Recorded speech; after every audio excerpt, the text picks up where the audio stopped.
ಚಳ್ಳಕೆರೆ ವಿಧಾನಸಭಾ ಕ್ಷೇತ್ರದ ಶಾಸಕರು ಹಾಗೂ ಕರ್ನಾಟಕ ರಾಜ್ಯ ಸಣ್ಣ ಕೈಗಾರಿಕೆಗಳ ಅಭಿವೃದ್ಧಿ ನಿಗಮದ ಅಧ್ಯಕ್ಷರಾದ ಟಿ ರಘುಮೂರ್ತಿರವರು ಹಿರಿಯೂರು ನಗರದ ನಗರಸಭೆ ಕಾರ್ಯಾಲಯದಲ್ಲಿ ರಾಷ್ಟ್ರೀಯ ಹೆದ್ದಾರಿ ಕಾಮಗಾರಿ ನಿರ್ಮಾಣದಲ್ಲಿನ ಸಮಸ್ಯೆಗಳ ಬಗ್ಗೆ ನಡೆದ ಚರ್ಚೆಗಳ ಸಭೆಯಲ್ಲಿ ಪಾಲ್ಗೊಂಡು ಮಾತನಾಡಿದರು.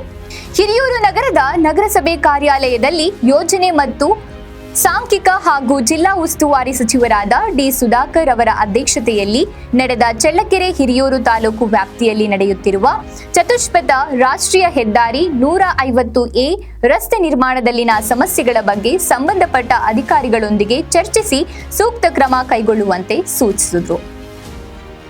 ಈ ಸಂದರ್ಭದಲ್ಲಿ ಜಿಲ್ಲಾಧಿಕಾರಿ ವೆಂಕಟೇಶ್, ಅರಣ್ಯ ಅಧಿಕಾರಿಗಳು, ಕೃಷಿ ಅಧಿಕಾರಿಗಳು, ಯೋಜನಾ ನಿರ್ದೇಶಕರು, ಭೂ ಸ್ವಾಧೀನ ಅಧಿಕಾರಿಗಳು, ರಾಷ್ಟ್ರೀಯ ಹೆದ್ದಾರಿ ಪ್ರಾಧಿಕಾರದ ಅಧಿಕಾರಿಗಳು ಉಪಸ್ಥಿತರಿದ್ದರು.